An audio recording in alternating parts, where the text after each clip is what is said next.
I know I've said I don't like doing these shallow end of the gene pool videos, but Jesus, this is an exception. And it's also a really good look at why I get so frustrated dealing with the political left. Because they're so damn stupid, but they're also really sure that they're right at the same time. So anyhow, over at this one debate forum that I frequent, there's this idiot named Vegas Giants who just joined the forum last month, but has thousands of posts already. And that's usually a good sign that he's a troll, but he shows up at random in threads and espouses one of the most ignorant leftist viewpoints I've ever seen. He's got no clue what he's talking about, but that doesn't stop him from attacking everyone who disagrees with him, and he will never, ever, ever take correction, even when he's blatantly and demonstrably wrong. It just doesn't matter to him. He's just right, so there. So he did that again today, on two different threads in fact, but I'm only going to look at one. He pops up into the middle of a discussion on healthcare, so that's where I'm going to pick this up. Now, I had responded to someone else who'd said we should just cut what we pay doctors as a means of making healthcare more affordable, and I pointed out correctly that you can't just cut what we pay without reducing the actual cost of doing business that doctors are paying out. So here comes dumb shit, as usual, with his leftist crap. Let's just cut profits.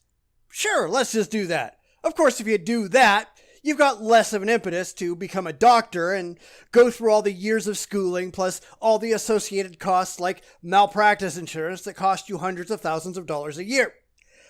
Let's just make these people slaves, right? And that's exactly what I told him. A study done in 2010 showed that malpractice premiums vary wildly across the country, from about $13,000 a year for a low-end practitioner in California to a high of $143,000 for a surgeon in Michigan. So those doctors have to make all of that money on top of all their other expenses, plus paying back their medical school loans, which can be in excess of $200,000. So a doctor who makes $300,000 a year might just break even. Maybe. But dumbasses like this don't have the slightest clue what they're talking about, so they think doctors are just ripping people off. But it gets worse. And of course, given that discussion, someone else brought up the claim that we ought to simply mandate what doctors can charge. Or, as in the example they gave, mandate what people can charge for a hamburger. So I argued that you can't mandate what people can charge for a hamburger unless you also control what it costs to make the hamburger in the first place. If you say you can't charge more than $2 for a hamburger, but it actually costs $3 to make the hamburger, you're just going to drive those people out of business. But no, he comes back with an arbitrary claim that our metaphorical burgers only cost $2, but people are charging $50 for them. This is, of course, nonsense, and I tell him so. He really has no clue how the economy, any economy, actually works. He's clueless, but of course he's not going to admit it because he thinks he knows it all. It's just pathetic. Because even when he's confronted with it, he refuses to change his mind. But this is the kind of people that I deal with on a daily basis. People who are self-assured that they're right, no matter how many times people show them that they're wrong. I could give dozens of examples of where I've completely trounced this liberal asshole, yet he's sure everybody but him is wrong. And honestly, I find this to be very typical of the young leftist moron. Now, keep in mind, there are several different discussions going on in this one thread, and he's trying to insert himself into all of them. So, we're also talking about the US healthcare versus European healthcare, and the belief that Europe, and Canada for that matter, are providing more care for supposedly less money. Except they're not. The fact is, the US is carrying lots of the costs that Europe and Canada would have to pay, such as for their militaries. They're largely protected through NATO specifically for Europe, which is paid largely by the US. We're not just protecting ourselves, we're protecting half the planet that doesn't have to spend much money for themselves. So this idiot says we should just spend our money better. Spend it on healthcare. Sure, and that means Europe falls apart, because the only reason that Europe and Canada have the money to spend on healthcare is because someone else is footing the bill on defense. If they had to spend money, up to half of their GNP in fact, on defense, they'd have no money for free universal healthcare. And of course, the Canadian and European healthcare systems are the models that American leftists are looking at, claiming they're a success without understanding what allows them to be a success. But sure, if we stopped paying for Europe's defenses, they'd fall apart. And this moron says, well, that's fine. They'd better step up. Well, if they step up and fund their own defense and other things that America is footing the bill for, then they will no longer have any money for socialized health care. The whole model that American regressives want will vanish because it will be impossible to pay for. If they carry their fair share, and I agree that they should, then they won't be able to afford the model the crazy American leftists want to impose here. The thing we can't afford because we are carrying our fair share. It's absurd.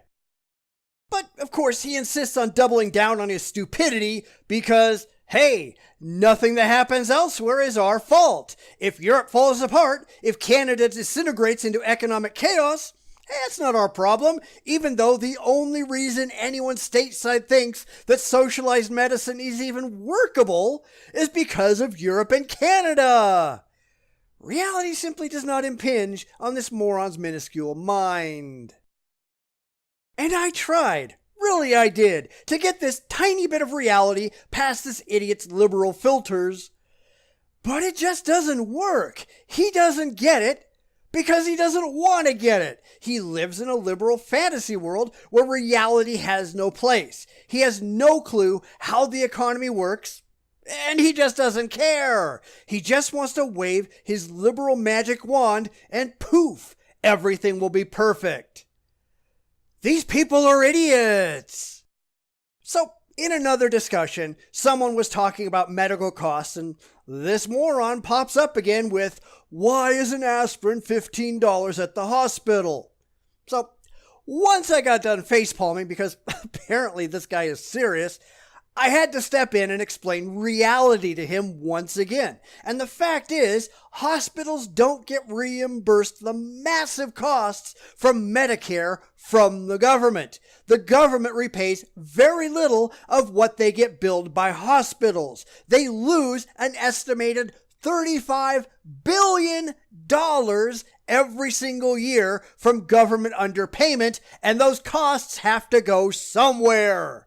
So they charge their paying customers, both individuals and health insurance companies, more so they can stay in business.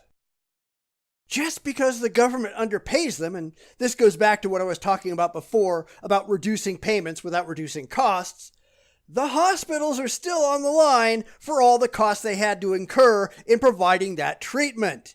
Just because the government forces hospitals to provide treatment to people who can't pay, that doesn't mean that treatment is free. It still costs the hospitals money, and they have to recoup that money somewhere. And guess who ends up paying? So, I explained it, and this is what this moron comes back with.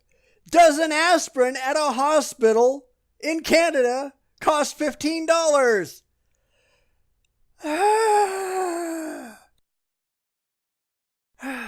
No, you moron! But hospitals in Canada don't have Medicare, and they're not supposedly paid by the US government. Therefore, hospitals in Canada don't have to make up that lost revenue and pass it on to their paying customers. I honestly don't believe I have to explain this. I really don't. But no, he's clueless. He just can't get it through his tiny little liberal pea brain that Canada and the US are different places with different structures. And this is where I finally gave up. My brain has exploded. It can't work out how someone so dumb can possibly survive. And so, yeah, I'm done. I've clocked out for the day and gone the hell home. I just can't take it anymore. And I'm not alone. I've watched other people beat their heads on his impenetrable wall of liberal ignorance and just walk away shaking their heads. There's no way to reach him or a lot of other similar liberals. And of course, he doesn't get it. He's incapable. He doesn't care. And that's why I'm almost convinced that he's just a troll, purposely trying to be a moron for the lulz. But there's plenty of other people out there who pull the exact same thing. They've got the exact same shtick. They're not concerned with the facts. They don't want to look at the evidence. They don't understand what the hell they're talking about. They just want their emotional comfort, even if they're out deep in left field somewhere doing it. So maybe you can see why I get so frustrated sometimes having to deal with these complete imbeciles who are incapable of entertaining a single rational thought in their heads. This is someone who definitely deserved to be at the shallow end of the gene pool, whether he's serious or not, because he exists only to piss people off, intentionally or no. But there are people every bit as frustrating who are absolutely serious about what they say, and they're just as adamant in their utter ignorance. You know, I wish we could just fill in the shallow end of the gene pool with concrete, but it's far too full at the moment, and I don't see that changing anytime soon. Everything changes.